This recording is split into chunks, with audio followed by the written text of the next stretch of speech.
யூஎஸ்ல நீங்க ஒரு ஸ்டேட்ல இருந்து இன்னொரு ஸ்டேட் மூவ் பண்றீங்கன்னா, மூவ் பண்ணதுக்கப்புறம் என்னெல்லாம் நீங்க கண்டிப்பா பண்ணணும் அப்படிங்கறது ஒரு செக்லிஸ்ட் மாரி பார்க்கலாம். உங்க எம்ப்ளாயரோட போர்ட்டல்ல வந்து உங்களோட புது அட்ரஸ் வந்து அப்டேட் பண்ணணும். இது எதுக்காகனா உங்களோட டாக்ஸ் வந்து இப்போ புது ஸ்டேட் போறப்போ ஸ்டேட் டாக்ஸ் வந்து டிஃபர் ஆகும்.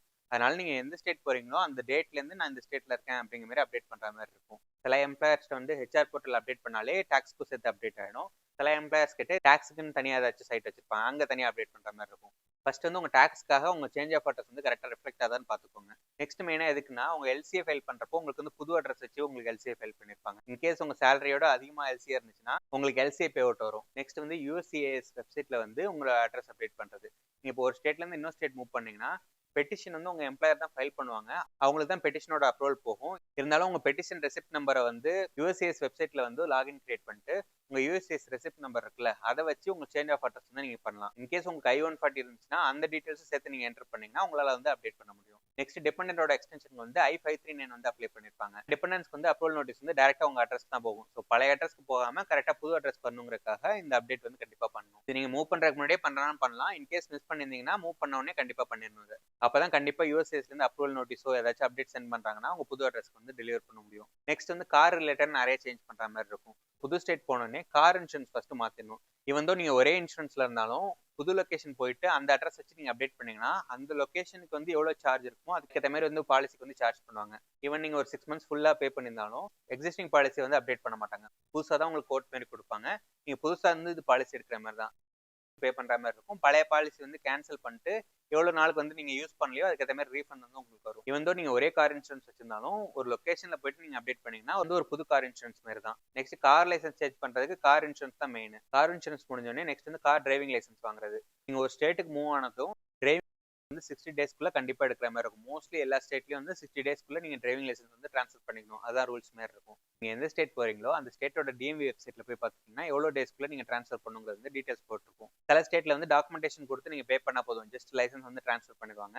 சில ஸ்டேட்ஸ்ல வந்து நீங்க திருப்பி அங்க வந்து டிரைவிங் லைசன்ஸ் எடுக்கிற மாதிரி இருக்கும். டிரைவிங் லைசன்ஸ் ட்ரான்ஸ்ஃபர் பண்றதுக்கு மெயினா உங்க கார் இன்சூரன்ஸ் கேட்பாங்க. அதனாலதான் ஃபர்ஸ்ட் கார் இன்சூரன்ஸ் நம்ம பண்ணிருப்போம். நெக்ஸ்ட் ப்ரூஃப் ஆஃப் ரெசிடென்சி கேட்பாங்க. நீங்க அப்பதான் மூவ் பண்ணிருக்கனால உங்களுக்கு எலக்ட்ரிசிட்டி பில் எதுவும் இருக்காது. ஸோ ப்ரூஃப் ஆஃப் ரெசிடென்சிக்கு வந்து உங்க லீஸ் டாக்குமெண்ட் எடுத்து போய் கொடுத்துக்கலாம். நெக்ஸ்ட் வந்து நீங்க முன்னாடியே இந்த ஸ்டேட்ல வந்து டிரைவிங் லைசன்ஸ் எடுத்துருப்பீங்களா, அது வந்து வேலிடா இருக்குன்னு சொல்லிட்டு அந்த டிரைவிங் லைசன்ஸ் காட்டுற மாதிரி இருக்கும். நெக்ஸ்ட் வந்து காருக்கு வந்து டைட்டில் ரெஜிஸ்ட்ரேஷனும் நியூ நம்பர் பிளேட்டும் வாங்குற மாதிரி இருக்கும். இன்கேஸ் நீங்க கார் வந்து இஎம்ஐல எடுக்கல, லைக் ஃபைனான்ஸ் பண்ணி எடுக்கல அண்ட் வந்து உங்களுக்கு லீஸ் அது மாதிரிலாம் எதுவும் இல்லை அப்படின்னா சிம்பிள் ப்ராசஸ் தான். நீங்க முன்னாடி இந்த ஸ்டேட்ல காரோட டைட்டில் ரெஜிஸ்ட்ரேஷன் உங்ககிட்டே இருக்கும். அது நீங்க மூவ் பண்ணதுக்கப்புறம் உங்களுக்கு டிரைவிங் லைசன்ஸ் வரும்ல, அது வந்து மோஸ்ட்லி 3 weeksல உங்களுக்கு வந்திருக்கும். ஸோ அந்த டிரைவிங் லைசன்ஸ் உங்க கார் இன்சூரன்ஸ் தவிர முன்னாடி இந்த ஸ்டேட்டோட ரெஜிஸ்ட்ரேஷன் இதெல்லாம் நீங்க எடுத்துட்டு போயிட்டு பே பண்ணாலே நீங்க மூவ் ஆயிருக்க ஸ்டேட்ல வந்து கார் டைட்டில் வந்து ரெஜிஸ்டர் பண்ணிடுவாங்க. அது மாதிரி நம்பர் பிளேட் அப்படியே கொடுத்துருவாங்க. உடனே ரெஜிஸ்ட்ரேஷன் ஃபார்ம் நம்பர் கொடுத்துருவாங்க. உங்களோட பழைய ஸ்டேட் கார் டைட்டில் இருந்து அவங்க வாங்கிட்டு உங்களுக்கு புதுசா வந்து மெயில் அனுப்புன்னு சொல்லுவாங்க. கார் டிரைவிங் லைசன்ஸ் மாரி அதுக்கு வந்து மோஸ்ட்லி 3 weeks கிட்ட ஆகும். இன்கேஸ் உங்க கார் இன்னும் வந்து இஎம்ஐல தான் போயிட்டு இருக்கு, லைக் ஃபைனான்ஸ்ல தான் இருக்குன்னா உங்க லெண்டருக்கு நீங்க கால் பண்ணும். அவங்க வந்து டிஎம்வில இருந்து டிமாண்ட் லெட்டர் மாதிரி வாங்க அப்படிங்கிற மாதிரி சொல்லுவாங்க. ஸோ அதனால ஒவ்வொரு லெண்டர் ஒவ்வொரு ப்ராசஸ் இருப்பாங்க. நீங்க அவங்ககிட்ட கேட்டுட்டு கோஆர்டினேட் பண்ணிக்கலாம். காரோட டைட்டில் வந்து ஃபுல்லா பே ஆஃப் பண்ணதுக்கப்புறம் தான் உங்ககிட்ட கொடுப்பாங்க. ஸோ அது வந்து டிஎம்வில இருந்து புது ஸ்டேட்ல இருக்க கார் டைட்டிலும் வந்து உங்க லெண்டருக்கு போயிடும். மெயினா கார் டைட்டில் எதுக்கு மாத்தணும்னா பழைய ஸ்டேட்ல இருந்து கார் டாக்ஸ் கட்டிட்டு இருப்பீங்க.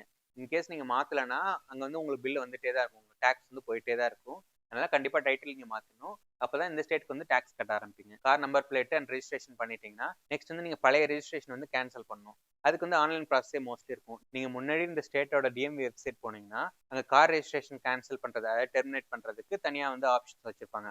ஆன்லைன் கேன்சல் பண்றதுக்கும் இல்ல நீங்க மெயில வந்து சென்ட் பண்ணி அப்படி கேன்சல் பண்ற ஆப்ஷன்ஸும் இருக்கும். ஆன்லைன்ல கேன்சல் பண்றது மோஸ்ட்லி ஃப்ரீ ஆஃப் காஸ்ட் தான் இருக்கும். அதனால ஈஸியா ஃப்ரீயா முடிச்சிடலாம். உங்களோட நம்பர் பிளேட் கார் டீடைல்ஸ்லாம் என்டர் பண்ணி நீங்க சப்மிட் பண்ணீங்கன்னா அப்படியே டெர்மினேட் ஆயிடும். ஒன்ஸ் இந்த மாதிரி ரெஜிஸ்ட்ரேஷன் கேன்சல் பண்ணாதான் அங்க வந்து ப்ராப்பர்ட்டி டாக்ஸ் வந்து அதுக்கப்புறம் கட்டாம இருக்கலாம். அதனால நீங்க புது ஸ்டேட்ல வந்து ரெஜிஸ்டர் பண்ற மட்டும் பத்தாது, பழைய ஸ்டேட்ல ரெஜிஸ்ட்ரேஷன் கேன்சல் பண்ணும். இல்லைன்னா இப்ப நீங்க 2 ஸ்டேட்லயும் வந்து டாக்ஸ் கட்டுற மாதிரி இருக்கும். இன்கேஸ் இந்த ரெஜிஸ்ட்ரேஷன் ப்ராசஸ்க்காக நீங்க லோன் பே ஆஃப் பண்ணி நீங்க டைட்டில் வாங்கிருந்தீங்கன்னா உங்க இன்சூரன்ஸ்ல போயிட்டு உங்க லெண்டர் டீடைல்ஸ் மட்டும் நீங்க ரிமூவ் பண்ணிக்கோங்க. மற்றபடி கார் இன்சூரன்ஸ்ல வந்து உங்க புது நம்பர் பிளேட்லாம் ஆட் பண்ற மாதிரி இருக்காது. ஏன்னா மோஸ்ட்லி கார் இன்சூரன்ஸ்ல வந்து நம்பர் பிளேட் வாங்கிருக்க மாட்டாங்க, பின் நம்பர் தான் இருக்க மாதிரி இருக்கும். கார் ரிலேட்டட் எடுத்தீங்கன்னா ஃபர்ஸ்ட் இன்சூரன்ஸ் மாத்துவீங்க, அடுத்து டிரைவிங் லைசன்ஸ் ட்ரான்ஸ்ஃபர் பண்ணுவீங்க, புதுசா ரெஜிஸ்ட்ரேஷன் பண்ணுவீங்க, கார் நம்பர் பிளேட் புதுசா வாங்குவீங்க, பழைய ஸ்டேட் வந்து கார் ரெஜிஸ்ட்ரேஷன் வந்து கேன்சல் பண்ணுவீங்க. இன்கேஸ் கார் லோன் க்ளோஸ் பண்ணியிருந்தீங்கன்னா இன்சூரன்ஸ்ல வந்து லெண்டர் ரிமூவ் பண்ணுவீங்க. நெக்ஸ்ட் செக்லிஸ்ட்ல நீங்க யூஎஸ்பிஎஸ் வந்து மெயில் ஃபார்வர்டிங் அப்ளை பண்ணிருந்தீங்கன்னா நீங்க புது லொகேஷன் வந்தோடனே அவங்க வந்து உங்களுக்கு மெயில் அனுப்புவாங்க வித் பின் நம்பரோட. யூஎஸ்பிஎஸ் வெப்சைட் லாகின் பண்ணிட்டு அந்த பின் நம்பர் என்டர் ஆனீங்கன்னா அது ஆக்டிவேட் ஆயிடும். ஒன்ஸ் ஆக்டிவேட் பண்ணிட்டீங்கன்னா மெயில் ஃபார்வர்டிங் வந்து ப்ராப்பராக வரும். லைக் உங்கள் பழைய அட்ரஸ்க்கு போகிற மெயில்ஸ் ஃபுல்லாக இங்கே புது அட்ரஸ்க்கு வர மாதிரி இருக்கும். மெயில் ஃபார்வர்டிங்க்கு பின் நம்பர் மாரி புது லொக்கேஷனில் வந்து உங்கள் மெயில் பாக்ஸ்க்கு வந்திருக்கான்னு பார்த்துக்கோங்க. நெக்ஸ்ட் புது லொக்கேஷனில் வந்து வீடு போனோடனே வீட்டில் வந்து கரெக்டாக எல்லாமே வந்து இருக்கான்னு சொல்லிட்டு வெரிஃபை பண்ணுறது. எலக்ட்ரிசிட்டி, கேஸு, வாட்டருக்குலாம் வந்து கரெக்டாக வந்து கனெக்ஷன் வந்து ஒர்க் ஆகுதான்னு பார்த்துக்கணும். எல்லாமே நீங்கள் முன்னாடியே அப்ளை பண்ணியிருப்பீங்க. வந்தோடனே கரெக்டாக ஒர்க் ஆகுதான்னு மட்டும் வேலிடேட் பண்ணிக்கோங்க. ஸோ தட் நீங்கள் உடனே ஃபாலோ பண்ணிக்கலாம். மோஸ்ட்லி அவங்க சப்போர்ட்க்கு வந்து நீங்கள் கால் பண்ணீங்கனாலே எல்லாமே வந்து ரிசால்வ் பண்ணிடுவாங்க. வைஃபைக்கும் புது லொக்கேஷனுக்கு வந்து ரவுட்டர் எல்லாமே வந்து டெலிவர் தான் பண்ணுவாங்க. அதனால புது லொக்கேஷன் போகிறதுக்கு முன்னாடினாலே எல்லாமே ஒரு வாட்டி வெரிஃபை பண்ணிட்டீங்க, எல்லாமே ரிஜிஸ்டர் பண்ணுற கரெக்டாக இருக்கான்னு பார்த்துட்டிங்கன்னா அன்னைக்கு போகிறப்பே எல்லாமே ஆக்டிவேட் ஆகி தான் இருக்கும். இன்கேஸ் ஏதாச்சும் ஒர்க் ஆகலைன்னா ப்ரைவேடைஸ்ட் இதுக்குலாம் அவங்களே கான்டாக்ட் இருக்கும். லீசிங் ஆஃபீஸில் கேட்டிங்கனாலே டீட்டெயில்ஸ் கொடுப்பாங்க. ஃபாலோ பண்ணி அதை ஃபிக்ஸ் பண்ணிக்கணும். இந்த மாதிரி நீங்கள் புதுசாக அந்த வீட்டுக்கு போனோடனே அங்கே ஹோம் இன்ஸ்பெக்ஷன் மாதிரி ஸ்டவ்னா எல்லா பர்னரும் ஒர்க் ஆகுதா, எல்லா ப்ளக் பாயிண்ட்லேயும் கரண்ட் கரெக்டாக ஆகுதா, அது மாதிரி மோஸ்ட்லி லீசிங் ஆஃபீஸ்லேயே அவங்க வந்து செக்லிஸ்ட் வச்சிருப்பாங்க. ஸோ அதனால் அவங்ககிட்ட கேட்டுட்டு ஃபர்ஸ்ட் 2 டேஸ்க்குள்ளேயே என்னெல்லாம் இஷ்யூ இருக்கோ எல்லாத்தையும் கம்ப்ளைண்ட் மாதிரி ரைஸ் பண்ணிடுங்க. நீங்கள் அப்போ தான் மூவ் ஆகிறனால எல்லாமே உடனே ஃபிக்ஸ் பண்ணிடுவாங்க. இது வந்து நீங்கள் டிலே பண்ணி அப்புறம் பண்ணிக்கலாம் அப்படின்னு விட்டிங்கன்னா நீங்கள் ஒவ்வொரு தப்பு சொல்கிறதுக்கும் வந்து தனித்தனி ரிக்வஸ்ட் மாதிரி போட சொல்லுவாங்க. எந்த அப்பார்ட்மெண்ட் இருந்தாலும் மோஸ்ட்லி அந்த மாதிரி தான் ப்ராசஸ் ஃபாலோ பண்ணுவாங்க. அதனால நீங்கள் போனோன்னே என்னெல்லாம் தப்பு இருக்கோ எல்லாத்தையும் லிஸ்ட் எடுத்து அவங்ககிட்ட சொல்லிட்டீங்கன்னா எல்லாத்தையும் ஒரே ஐடியா வந்து ஃபிக்ஸ் பண்ணி கொடுத்துருவாங்க. நெக்ஸ்ட் மெயினாக வந்து உங்களுக்கு பசங்க இருந்தாங்கன்னா கண்டிப்பாக ஹாஸ்பிட்டல் வந்து போகிறதுக்கு முன்னாடி அங்கேருந்து புக் பண்ணிடுங்க. இல்லைனா வந்தோடனே ஃபர்ஸ்ட் வேலையாக அதை புக் பண்ணிக்கோங்க. ஸோ ஹாஸ்பிட்டல்ஸ் வந்து பசங்களை புக் பண்ணுறது நம்மளுக்கு கூட கொஞ்சம் பொறுமையாக கூட புக் பண்ணிக்கலாம். அதுமாதிரி ஸ்கூல்ஸ்க்கு ரெஜிஸ்டர் பண்ணுறதும் பப்ளிக் ஸ்கூலுக்கு எப்போ போனாலும் அவைலபிலிட்டி இருக்கும். அதனால் பப்ளிக் ஸ்கூல் போகிறதுனா ஒன்றும் ப்ராப்ளம் இருக்காது. நீங்கள் போனோன்னே ட்ரை பண்ணிங்கன்னா கிடச்சிடும். பட் சார்ட் ஸ்கூல்லாம் ஈஸியாக கிடைக்காது. அதனால அது வந்து நீங்கள் முன்னாடியே புக் பண்ணுற கரெக்டாக புக் பண்ணிக்கோங்க. இல்லை நீங்கள் ரெஜிஸ்ட்ரேஷன் ஓப்பன் பண்ணுற டைம்லாம் கரெக்டாக போகிறீங்கன்னா யாருக்குன்னு விசாரிச்சுட்டு கண்டிப்பாக அப்ளை பண்ணுறதை ஃபாஸ்ட்டாக பண்ணிடுங்க. இன்கேஸ் நீங்கள் மிட் ஆஃப் தி இயர் போனீங்கன்னா பப்ளிக் ஸ்கூலில் தான் மோஸ்ட்லி கிடைக்கிற மாதிரி இருக்கும். நெக்ஸ்ட் மற்றபடி ஒன்றும் இல்லை, அங்கே போயிட்டு கிராசரி வாங்குறது மற்றதெல்லாம் வந்து நீங்கள் அங்கே போயிட்டு சர்ச் பண்ணாலே எல்லாமே. தேங்க்ஸ் ஃபார் வாட்சிங்.